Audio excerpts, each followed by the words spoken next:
Hello everyone, good morning. কেমন আছো তোমরা সবাই? আশা করি তোমরা সবাই খুব ভালো আছো আর আমিও অনেক ভালো আছি। বাড়ি থেকে ঘুরে আসার পরে এই অনেক দিন পর আবার আজকে ভিডিও শ্যুট করছি। আজকে হলো শনিবার আর এখন বেলা অনেকটাই হয়ে গেছে, ওই ঘড়িতে 10:30-11টার মতো বেজে গেছে। আর রান্নাঘরে এসে রান্নাবান্না স্টার্ট করে দিয়েছি। আজকে শনিবার, নিরামিষ হবে সব কিছুই। তো আমি আর মা মিলে দুজনেই রান্নাঘরে চলে এসেছি। তার কারণ হচ্ছে সোহাগ এখন গেছে ওর বাবার সাথে একটু ঘুরতে। আর মা দেখো এখানে বসে বসে তরকারিগুলো কেটে দিচ্ছে আর আমি ওদিকে রান্নাটা বসিয়ে দিয়েছি। সকাল সকাল রান্নাটা হয়ে গেলে না মনে হয় অনেকটা বড় কাজ হয়ে গেল। বাড়ি থেকে আসার পরে ঠিকমতো ভিডিও করার সুযোগই পাইনি। বাড়ি আসার সাথে সাথেই শুরু হয়ে গেল বৃষ্টি। আর ওই বৃষ্টিতে জামা কাপড় এতটা পরিমাণে জমে গেছিলো, সেই সমস্ত গোছানো, তারপরে কাচা ধোয়া করা, এগুলো তো ছিলই। 3-4 দিন আমার ওই করেই সময় কেটে গেল।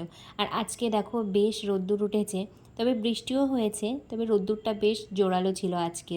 3-4 দিন টানা বৃষ্টি হয়ে না একদম কেমন চারিদিকটা হয়ে গেছিলো। আর এদিকে দেখো সোহাগ কিন্তু চলে এসেছে ওর বাবার সাথে একটুখানি ঘুরু ঘুরু করে। ওর বাবা আসলে তো ও ঘুরতে যাবেই, এর আগের অনেক ভিডিওতে আমি বলেছি। বাবা আসলেও মোটামুটি সারাদিন ঘরে থাকতে চায় না। তো ওদিকে আমার বাঁধাকপিটা হয়ে গেছে আর এদিকে মা বলল যে কচুরমুখী আর পুঁই শাক দিয়ে নিরামিষ তরকারিটা আমিই বানাই। তা মা এদিকে তরকারিটা বানাচ্ছে আর তার মধ্যে আমার একটু টুকটাক আরও কাজ আছে। যেহেতু পুজো এগিয়ে আসছে, একদম হাতে গোনা মাত্র কয়েকটা দিন বাকি আছে, একটু গোছগাছ তো করতেই লাগে বলো। আলমারিগুলো বড্ডই অগোছালো ছিল, তো সেইগুলো একটু একটু হালকা ঠিকঠাক করব। আর এদিকে আমি তারপরে করব সয়াবিন। তো দেখো 2 ধরনের সয়াবিন নিয়ে এসেছে। আশীর্বাদ সয়াবিনটা নাকি আমার ঘরেই নতুন এলো, হয়তো অনেক দিন আগেই উঠেছে, বাট কোনো দিন তেমনভাবে খাওয়া হয়নি। ওই ফরচুন আর ইমামিটাই খাওয়া হয়েছে। তো দেখো এইদিকে আমি রান্নার ফাঁকে ফাঁকে, কাজের ফাঁকে ফাঁকে, এদিকে আমার ওই আলমারির মধ্যে অনেকগুলো বেড কভার জমেছিল। এগুলো কাঁচা ধোয়াই বেড কভার, তবে বড্ড অগোছালো হয়েছিল, তাই সেগুলোকে এক জায়গায় সুন্দর করে এখন গুছিয়ে রাখলাম। আর এদিকে ওই কাজটা কমপ্লিট করে এসে আবারও দেখো রান্না করতে চলে এলাম। আর এদিকে সয়াবিন বসিয়ে দিয়েছি। গোগলের খুব ঠান্ডা লেগে গেছে, সাথে মায়েরও। আর সোহাগের তো এসেই ঠান্ডা লেগেছিল। সোহাগের ঠান্ডাটা একটু কম, এখন একটু ভালো আছে, তবে গোগলের খুব জোর ঠান্ডা লেগেছে। তাই বলল মা আমি একটু সয়াবিন খাবো ঝাল ঝাল করে। তো প্রেশার কুকারের দিকে সয়াবিন বসিয়ে দিয়েছি আর এদিকে দেখো উচ্ছে আলুটা ভাজতেও দিয়ে দিয়েছি। ঘড়িতে এখন প্রায় 1টা বেজে গেছে দুপুর। এদিকে ওদিক কাজ করতে করতে আমার অনেকটাই লেট হয়ে গেল। এদিকে দেখো নিরামিষ পুঁইশাক দিয়ে আর গাঁটিকচু দিয়ে মা যে তরকারিটা করেছে সেটা রয়েছে। আর ওদিকে আমি ফার্স্টেই বাঁধাকপি করেছি, তো এটাও রয়েছে। আজকে না ডাল করিনি, ডাল করতে একদমই ভালো লাগছিল না।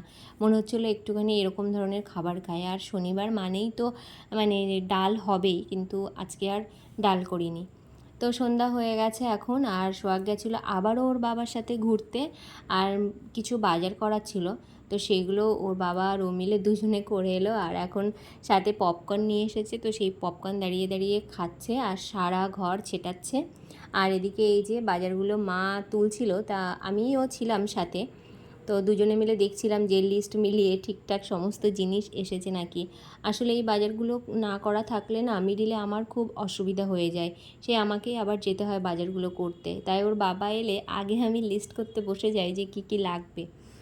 তো যাই হোক, এই বাজার টাজার তুলবো, আরও টুকটাক কাজ আছে। তো চলো আজকের এই ভিডিওটা এই পর্যন্ত রাখছি। যদি ভালো লাগে অবশ্যই একটা লাইক করো, কমেন্ট করো, শেয়ার করো।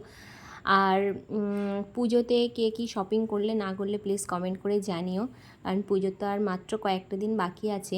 আমাদেরও হয়ে গেছে মোটামুটি, টুকটাক 2-1টা বাকি আছে, তো সেগুলোই করব ভাবছি।